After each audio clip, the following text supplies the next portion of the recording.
Does the film end there? That concludes the film. I'm not sure, but I don't want to watch that film anymore. I was there after all. Indeed, you were. And around this time of year, that movie is out. It's the sexiest time to be Macaulay Culkin, really. Yes, indeed. A child stuck in hell screamed behind that well-known residence alone. Macaulay Culkin didn't even realize he was worth $50 million at the age of 10. That was insured by his father. The terrible truth comes to light today.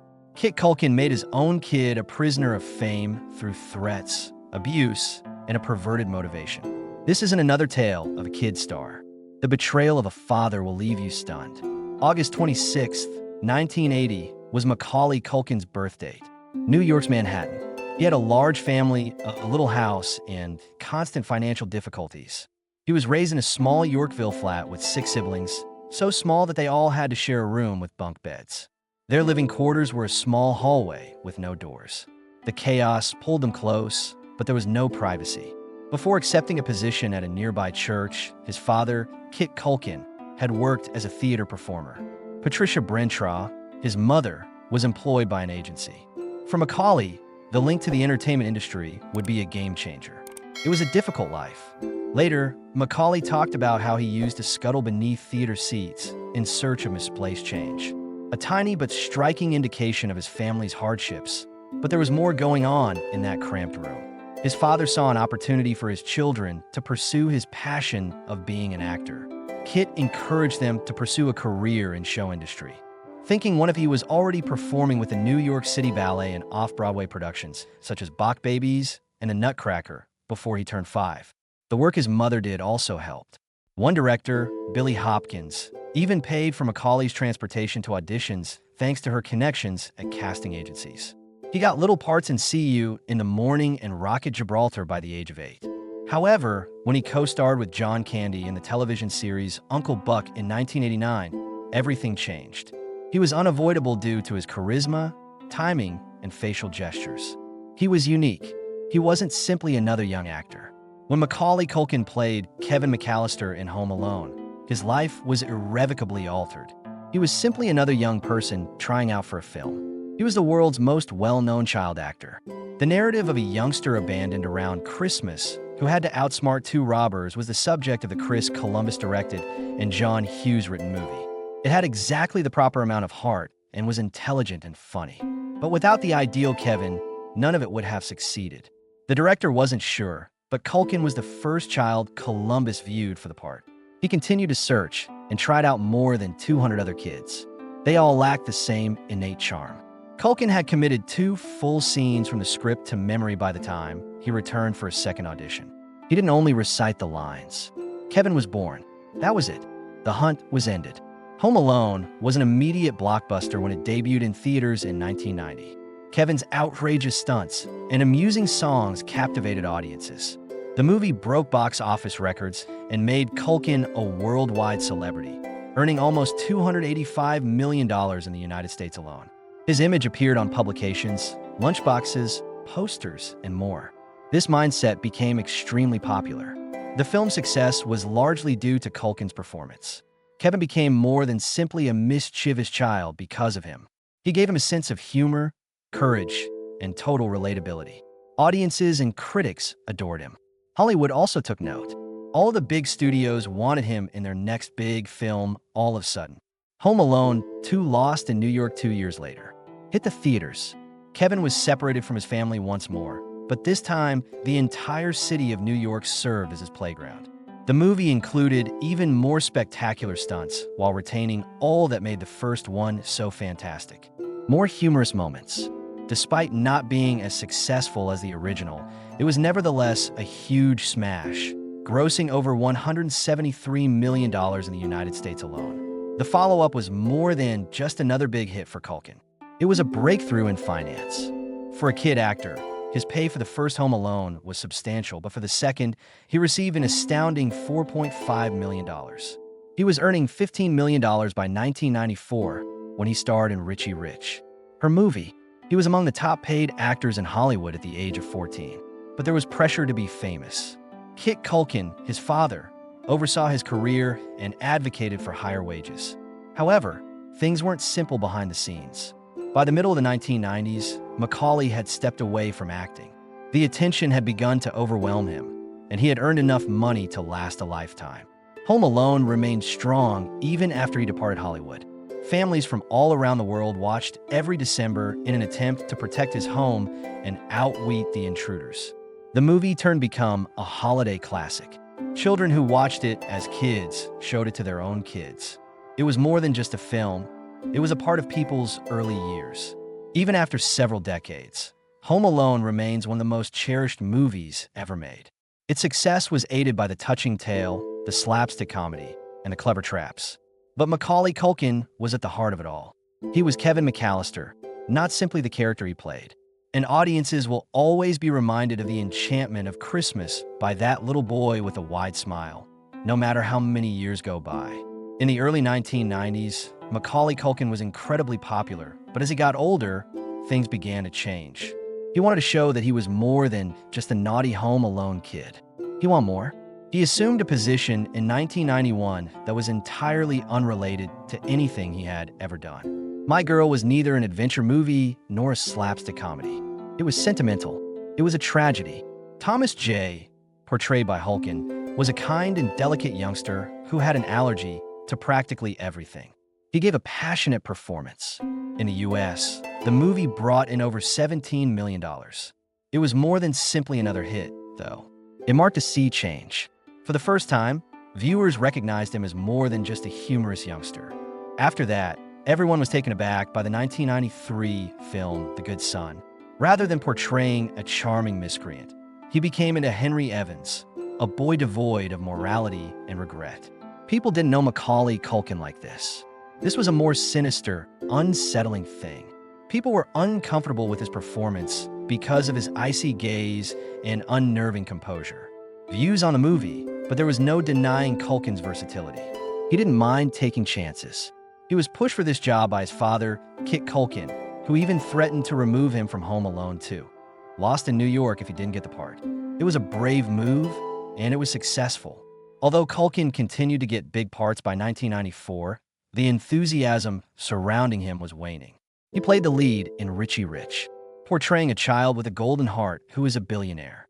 The film has it all: a popular character, an entertaining idea, and Culkin's distinctive charm. However, something was lacking. There was no magic. The reviews weren't very positive.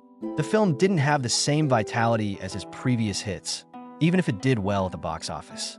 Audiences were obviously beginning to move on. It was an odd period for family movies in the mid-1990s. They were still adored.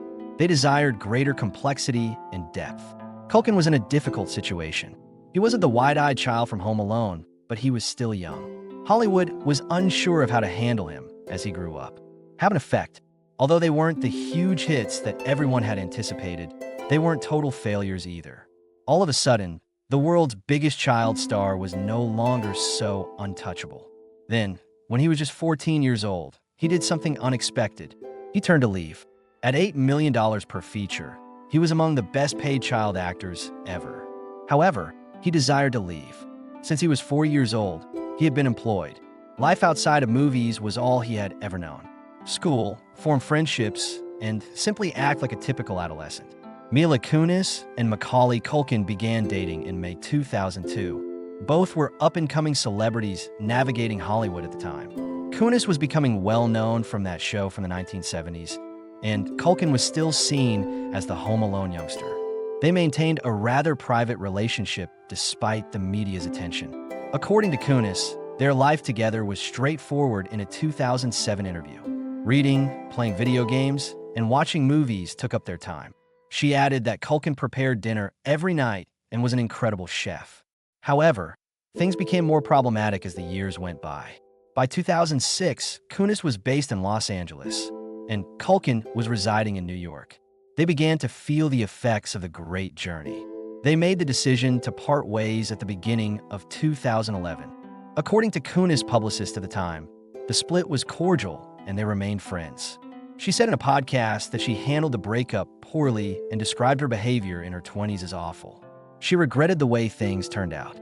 In retrospect, the split allowed them both to move on. In 2015, Kunis wed Ashton Kutcher, and despite their breakup, Culkin fell in love again with actress Brenda Song. It played a significant role in their lives and influenced who they became years later. In 2014, Culkin met Song during a party that Seth Green threw. Although they didn't immediately begin dating, they collaborated on Green's movie Changeland in 2017. They became closer after filming, and by October, they were spotted together. They went to events together and held hands at Knott's Scary Farm. They revealed very little about their relationship, in contrast to many Hollywood couples, deciding to keep things confidential. Their first child, a son named Dakota, was born in April 2021. He was given his name in honor of Culkin's sister, who died in 2008. They welcomed Carson, their second son, into the world in December 2022. They depended on Song's parents for assistance rather than employing a nanny. Culkin, who referred to himself as a homebody dad, spent the most of his time at home. Song juggled motherhood and employment. They became engaged before 2023, but they never hurried to tie the knot. After joking about eloping, they chose to hold off so Song's family could be included. Fans saw Song wearing a gold bracelet when Culkin was given his star on the Hollywood Walk of Fame in December 2023. Although the couple did not confirm anything, several speculated that they may already be married. They continue to prioritize parenting their kids. Song has always been praised by Culkin. He previously claimed that he had a deep-seated belief in her. They don't care about publicity or big gestures in their relationship. It has to do with love, trust, and creating a life together.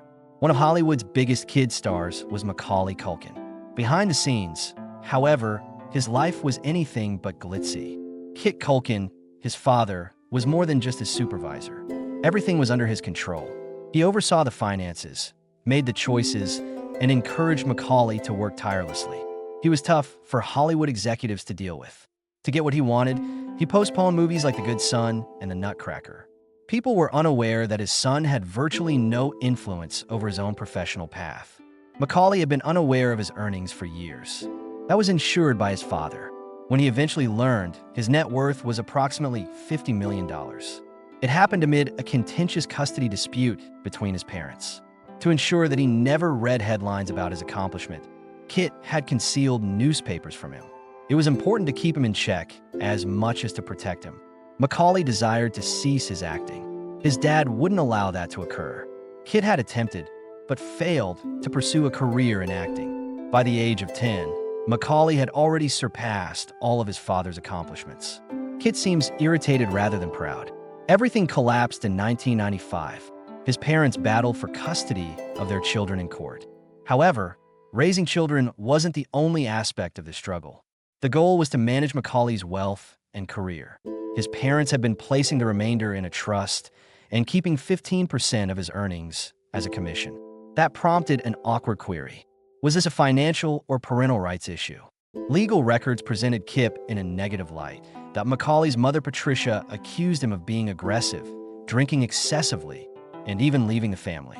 Kip denied everything. She was fabricating it to win the case, he said. However, Macaulay received the truth without the necessity for a court. His father was harsh, he said. Kit would threaten to smack him if he didn't do his best. He was occasionally made to sleep on the couch as a kind of punishment. Discipline wasn't the only factor. It had to do with power. Despite being one of the most well-known children in the world, Macaulay was powerless to manage his own life at home. He made up his mind at the age of 16. He took his parents out of his financial management. Although it came at a price, it was the first significant step toward regaining his life.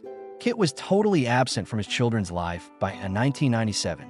All of a sudden, the man who had once been in charge of everything was gone. Macaulay, however, was unable to avoid the demands of celebrity despite the death of his father. He was arrested in Oklahoma City in 2004 for possessing prescription medications and marijuana. After a brief jail sentence, he received 3 one-year suspended prison sentences. He was portrayed by the media as just another kid star who had gone from good to bad. Then 2012 arrived. Rumors were sparked by pictures of Macaulay appearing weak and unkempt, with some newspapers speculating that he was addicted to drugs and spending hundreds of dollars a month on heroin. He had nothing to live for, according to a tale published in the National Enquirer, and was almost dead.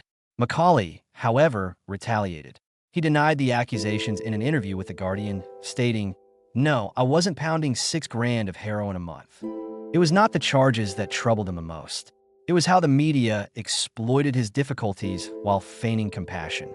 No, you're attempting to shift papers, he said, exposing the hypocrisy. In the end, Macaulay found serenity despite everything. He left Hollywood to live a more sedate life, primarily in France. He used to be defined by his fame, but now he deliberately avoided it. I don't just turn my back on fame, I actively don't want it, he said when questioned about his relationship with the spotlight. Furthermore, for years, there were doubts about the friendship between Macaulay Culkin and Michael Jackson. It was strange, some thought. Others thought it was worse. Their relationship became the center of attention when accusations against Jackson were made public. However, Culkin never shifted his position despite what the media stated. He stood up for Jackson both when he was living and after he passed away. Culkin interviewed with Larry King prior to testifying in Jackson's 2005 trial. He described their initial encounter. At the height of Home Alone, Jackson had unexpectedly contacted him. Before, when Culkin was in the Nutcracker, they had had a brief encounter. Their first meaningful chat was this one. When Culkin first met Jackson, he was different. He did not admire him. Although he wasn't a huge fan, he was aware that he was a pop star. That could be the reason they got along, he thought. Jackson wasn't treated like a legend by him. He handled him as though he were an ordinary guy. Either between the two of them, Jackson was someone the whole Culkin family knew and spent time with.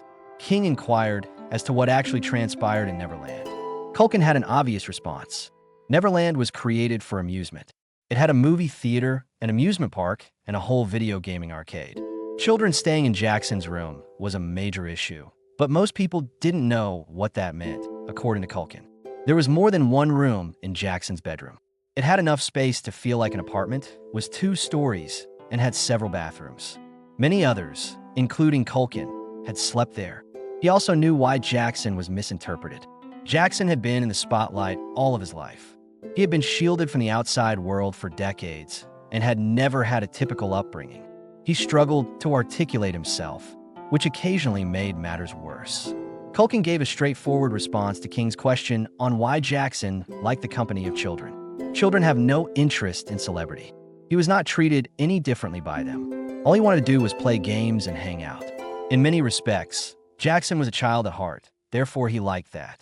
Then King raised the most important query. How did Culkin feel about the charges he made public? He claimed that it was regrettable, but he never understood it. Why would a parent choose financial compensation over seeing the offender go to jail if the child had actually been harmed? He was not pleased with that. He believed that the initial case against Jackson was motivated more by money than by the truth. He didn't want to become entangled in the circus of the media around the trial, but he was there for Jackson when he needed him. One significant event was Culkin's testimony. Stated that in the early 1990s, they witnessed Jackson acting inappropriately with him. Culkin learned of it from a buddy who called and instructed him to switch on CNN because he wasn't in court that day. He was incredulous when he heard what was being said. It was all untrue. In front of the jury, he made it obvious that he had never witnessed Jackson act inappropriately against anyone. People eagerly awaited Culkin's comments when Leaving Neverland was published years later. Had been for all time. He directly addressed the charges in an interview with Esquire in 2020. He had nothing to lie about. That would have been the moment to share anything he had. However, he didn't. He had never experienced anything, and he had never witnessed anyone else experience anything either. He also talked about an odd incident he had on an airplane with actor James Franco. Franco mentioned the documentary, obviously hoping for a response. Culkin quickly turned it off. He inquired. Franco took a step back. That talk came to an end. Tom Mesereau, Jackson's attorney, was always reminded of what Culkin and Chris Tucker did during the trial. Both received advice to avoid becoming involved. They both disregarded that counsel. They assured Mesereau that they would not abandon Jackson since he needed them. Macaulay's brother, Kieran Culkin, had always been wary of the press. He knew better than to believe because he had grown up reading untrue stuff in the media. All of the books he read. Kit Culkin, their father, supported that by saying that visitors of all ages frequented Neverland. Families, politicians, and celebrities came and left. Numerous people, including former President Ronald Reagan, had visited. How come none of these prominent individuals ever noticed if something nefarious had been going on? The media continued to promote the notion that Jackson and Culkin had an odd friendship in spite of all of this. Years later, articles continued to appear, some with no apparent purpose. One even brought it up again by wishing Paris Jackson a happy birthday while singing Brenda's song, Culkin's Partner. The media wouldn't let it go, although those who were personally engaged never thought the friendship was out of the ordinary. There was no grand Hollywood return plan by Macaulay Culkin. He wasn't seeking notoriety or a return to his early achievements. He eventually resumed acting, taking on lesser parts that allowed him to discover new aspects of himself. He aspired to demonstrate that he was more than just the home alone kid. He began choosing jobs that challenged him in new ways in the middle of the 2000s. Two lesser-known movies that allowed him to shed his child star persona were Sex and Breakfast and The Wrong Guys for the Job. However, Party Monster, released in 2003, was the film that truly made a difference in his life. He portrayed Michael Alig, a real-life club promoter who became involved in drug use, criminal activity, and ultimately, homicide. For those who still thought of him as Kevin McAllister, it was a startling part.